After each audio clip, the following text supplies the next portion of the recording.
जो दिल्ली एनसीआर में नहीं रहते हैं उनको बहुत बहुत बधाई।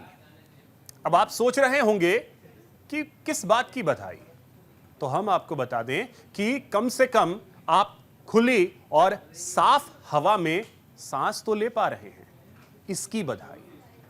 आप 20 से 40 सिगरेट के बराबर हवा में घुले जहर को अपने अंदर नहीं ले रहे हैं, इस बात की बधाई। क्योंकि जहरीली हवा ने दिल्ली का दम घोंट दिया है और दिल्ली एनसीआर में रह रहे लोगों के सांसों की रफ्तार कम कर दी। हम आखिर ऐसा क्यों कह रहे हैं, इस रिपोर्ट से समझिए।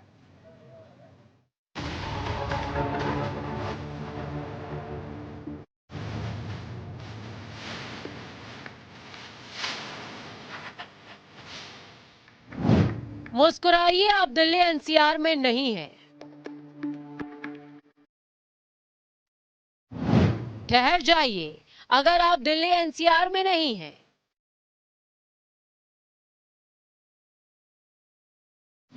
हत्या करने वाली हवा से जरा बच के।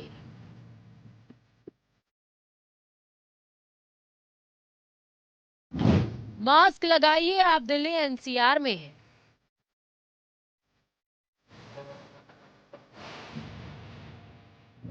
इन फिजाओं में जिंदगी नहीं, जहर है।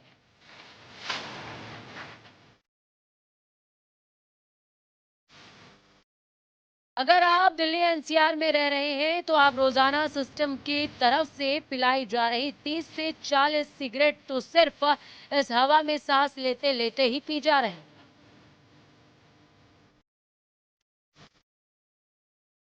ये दिल्ली की आबो हवा की असली हकीकत है। आपने अपनी केमिस्ट्री की क्लास में हवा में जिन एलिमेंट्स के बारे में पढ़ा था वो दिल्ली के लिए अपवाद है, क्योंकि पॉल्यूशन के मामले में दिल्ली सारे मिथ तोड़ती नजर आ रही है।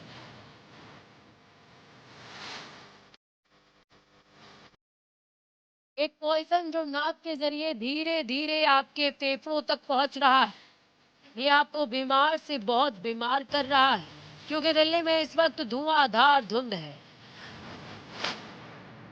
पॉल्यूशन की लेयर इतनी मोटी होती जा रही है कि सॉल्यूशन इस वक्त ट्रैफिक में फंसा हुआ है। खैर, पहले समझते हैं पॉल्यूशन की डबल से ट्रिपल लेयर ने किन किन इलाकों को अपनी चपेट में लिया है।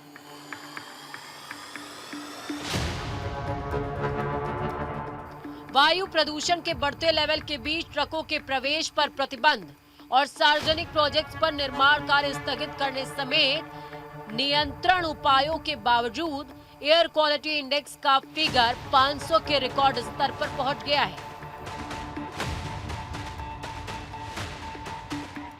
शहर शहर पॉल्यूशन, कहां है सॉल्यूशन? केंद्रीय प्रदूषण नियंत्रण बोर्ड के मुताबिक Punjabi Bagh, Pusa, Rohini, Shadipur, Sonia Vihar, Vivek Vihar, Wazirpur, Alipur, Anand Vihar, Bawana, Jahangirpuri, Major Dhyan Chand National Stadium, Narela, Nehru Nagar और प्रतापगंज जैसे इलाकों में एयर क्वालिटी इंडेक्स का स्तर 500 पहुंच गया है। विरोध और आरोप प्रत्यारोप भी बराबर चालू है, जरा सुनिए। एक प्रकार से आपातकाल थोपना है। गलती आपकी, गलती अरविंद केजरीवाल जी के सरकार की, उनकी कर्मण्यता से, और उसका परिणाम भुगते दिल्ली। तो ये अब यहाँ तो हम कोई शब्द नहीं बचते हैं जिससे हम इनको कंडेम करें, इनकी निंदा करें। मेरा मानना है कि अब हम सबको जगना चाहिए। आम आदमी पार्टी के भरोसे दिल्ली की जो बदहाली हुई है उसको शब्दों में नहीं बताया जा सकता। अगस्त में पहली चिट्ठी लिखी थी हमने 30 अगस्त को, उसके बाद 10 अक्टूबर को लिखी, उसके बाद 23 अक्टूबर को लिखी। इमरजेंसी सिचुएशन आ गई, आज फिर हमने चिट्ठी लिखी। आप इतनी इमरजेंसी सिचुएशन में मतलब आपने मान लिया है कि केंद्र की भाजपा जनता पार्टी की सरकार एक बैठक भी नहीं बुलाने वाली, कुछ नहीं करने वाली। आपने मान लिया पहले से कुछ नहीं करने वाली भाजपा की सरकार। भारतीय जनता पार्टी की सरकार को इस तरह से देश के लोगों की जिंदगी को खतरे में डालने का हक नहीं है। काम करना पड़ेगा उसे। दिल्ली सरकार अपने स्तर पे जो जो काम हो सकता है हम कर रहे हैं। सितंबर से हम लगे हुए हैं, लेकिन आज जो इमरजेंसी सिचुएशन बनी है उसमें आज भी हम अपने लेवल पे काम कर रहे हैं। लेकिन केंद्र की सरकार इस तरह से मौन व्रत धारण नहीं कर सकती, इस तरह से लोगों की जिंदगी खतरे में नहीं डाल सकती। एक मीटिंग नहीं कर सकती है केंद्र की सरकार। इसका मतलब क्या है कि लोगों को प्रदूषण की मार को झेलने के लिए वो भगवान भरोसे छोड़ करके चुप सो गई।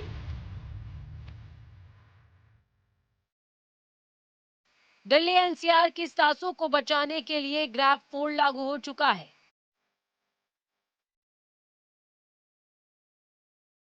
लोग परेशान। छोटे छोटे प्रयासों के जरिए इस बड़ी समस्या से निपटने की कोशिश की जा रही है,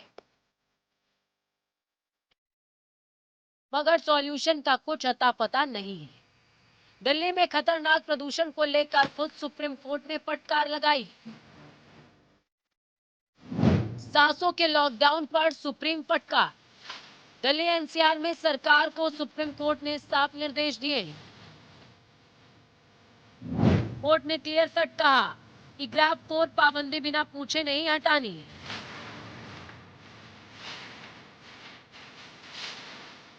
अगर एयर क्वालिटी इंडेक्स 400 के नीचे भी आ जाए फिर भी पाबंदी जारी रहनी चाहिए। वहीं क्लासेस को लेकर सुप्रीम कोर्ट ने कह दिया कि 12वीं तक स्कूल बंद रहेंगे, लेकिन ऑनलाइन क्लास चलती रहनी चाहिए। पाबंदियों को लेकर एक टीम को निगरानी करने को कह दिया गया है।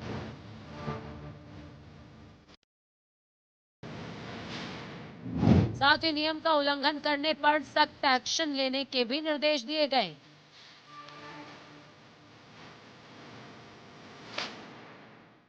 अभी दिल्ली में तो बहुत सारा पोल्यूशन दिख रहा है सभी। अभी मैं घूमने के लिए यहाँ पे आया हूँ।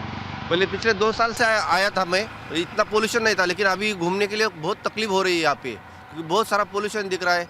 खांसी की बहुत सारी तकलीफें यहाँ पे अभी दिखाई दे रही। मैं रिपोर्ट्स तो यही देख रहा कि आज की कल की तो यही एयर क्वालिटी थी कि अगर आप 49 सिगरेट्स पीएंगे तो उसके इक्वल है दिल्ली की एयर ब्रीथ करना एक दिन में। तो ये पोल्यूशन जैसा जैसा बढ़ता जाएगा, ह्यूमन डिपेंडेंसी ऑक्सीजन पे है, हम लोग ब्रीथ करते एयर यही। अगर मैंने ये देखा था कि कल AQI जो कि एयर क्वालिटी इंडेक्स है वो काफ़ी दूसरे शहरों से बहुत ज़्यादा ही सीवियर pollute हो चुका है। So let me be very frank, it's my second day in Delhi, and then yesterday whole day I just got a doubt ki whether is it a fog whole day or is it due to pollution. But later on when my eyes were irritating and I couldn't breathe properly, then I got to know that it's a very polluted air and I couldn't differentiate between fog and polluted air.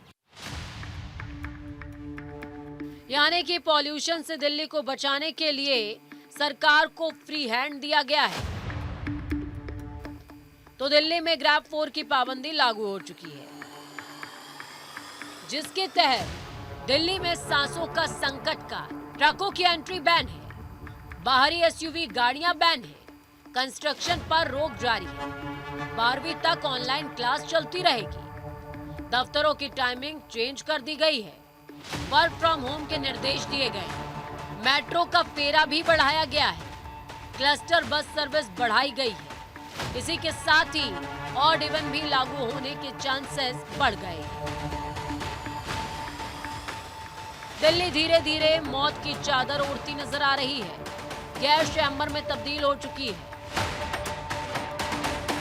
अब दिल्ली की सांसों को बचाने के लिए सरकार का role अहम हो जाता है।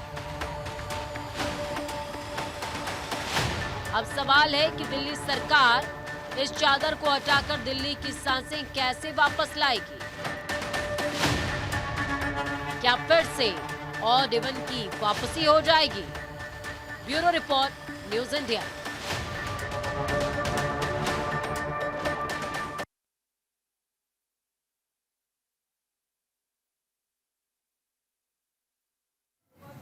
तो फिलहाल इतना ही। नमस्कार।